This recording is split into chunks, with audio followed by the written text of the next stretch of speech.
I cannot tell you how disappointed I was when I found out Demon City was not an adaptation of Yoshiaki Kawajiri's Demon City Shinjuku, as I probably would have enjoyed that a lot more. Apparently, Demon City is an adaptation of Masamichi Kawabe's 2020 manga Onigoroshi.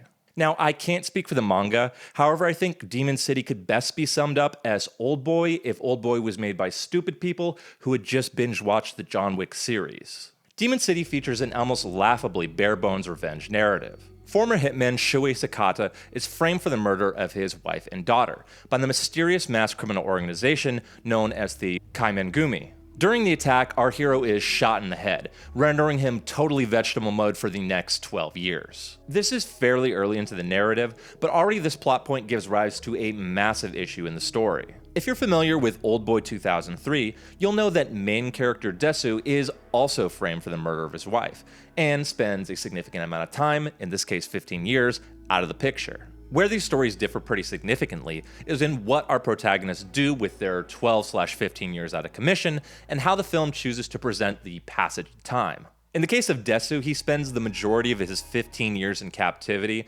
training diligently and laboring to craft his escape. At the beginning of this process, Desu is a pudgy alcoholic. However, he undergoes a significant body transformation, both shedding weight and physically aging 15 years. When Desu finally gets out, it kind of makes sense that he could kick some ass. I mean, the dude's done nothing but punch walls for the better part of a decade. In the case of Demon City, our protagonist spends his 12 years laying in bed and sitting in a wheelchair. He's literally in a coma.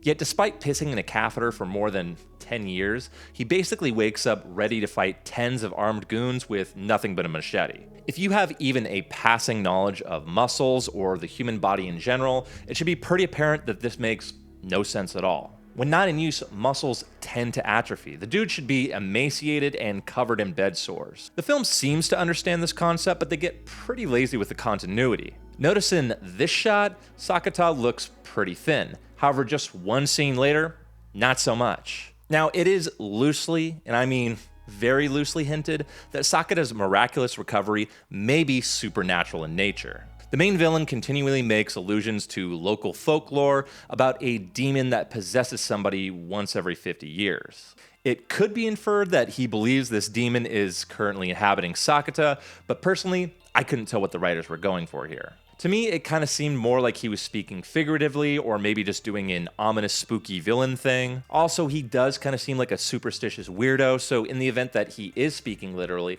I don't know that we should take his word as gospel when it comes to the existence of metaphysical entities. Despite this information being communicated exclusively via vague villain monologues performed by a very unreliable narrator, other reviewers seem to take this quite literally, believing Sakata is some kind of Eric Draven-esque spirit of revenge, often citing his miraculous ability to take damage and keep on fighting. However, for me, this film is not grounded enough for Sakata's genre-appropriate plot armor to be indicative of anything supernatural. After all, we never see a possession occur, there's no visual representation of this otherworldly entity, and Sakata never remarks at any newfound power. This is something that's likely more fleshed out in the manga, and we're given a more definitive answer, but based on the information provided in the film, it's fairly ambiguous. This means you, as the viewer, get to play the very stupid game of deciding where you want to place your very generous suspension of disbelief. Would you rather believe a guy can maintain muscle mass after a 12-year nap, or in Demon Coma Resurrection? Either way you go, the result is pretty undercooked and goofy. By the way, Sakata could already kill like 30 dudes single-handed and block bullets with a machete, so I don't know why he would even need demon powers. Anyways, once awakened, Sakata gets the business of exacting his bloody revenge, until he runs headlong into the next plot point seemingly lifted directly from Oldboy. As it turns out, spoilers, Sakata's daughter is actually alive. Apparently, our villains kept her around for 12 years for the purpose of using as leverage against Sakata, which is really weird considering they were just going to kill him in the coma anyways. I just really don't get what the villains were going for here. Even if they were miraculously able to anticipate Sakata coming out of the coma and surviving the poisoning, the plan to use her as leverage didn't really bear much fruit, and was contrary to the main villain's motivations. It's clear that the leader of the gang wants a one-on-one confrontation with Sakata, so why spend 12 years and God knows how much money raising some random girl when you're just going to push her aside in order to live out your final battle samurai fantasy? Said final battle does end up occurring, and Sakata and our big bad are mortally wounded. It's revealed in a one-year time skip that the villain actually survived the encounter. However, he is eventually killed by Sakata's daughter, who takes up the mantle of Avenging Spirit. I guess. And that's pretty much all there is to discuss when it comes to the plot. Demon City strikes a very odd balance between disappointingly sparse and needlessly convoluted. The story is just a shallow, boring collection of tropes you've seen executed far better in previous films. Characters are one-dimensional, motivations are fuzzy, and there's just not a lot to latch onto. What I would like to discuss is the action sequences, which many people have cited as this film's saving grace. And I have to say, I'm not seeing it. Demon City makes extensive use of CGI blood spurts in lieu of practical squibs, and while I understand this has basically become the industry standard, at times it looks extremely cheesy and unconvincing. There are several sequences where blood was clearly added to walls in post, but doesn't perfectly track with camera movements. This produces a bizarre, uncanny effect. There are also a number of strange cuts where characters seemingly teleport around small distances, making it difficult to track the geography of the scene. These scenes have some surprisingly gory moments, which admittedly can be quite fun. However, they're all played fairly straight, whereas I think this film as a whole could benefit from a more tongue-in-cheek approach. In reading discussion of this film online, I've seen a lot of people praising the oneer in the staircase.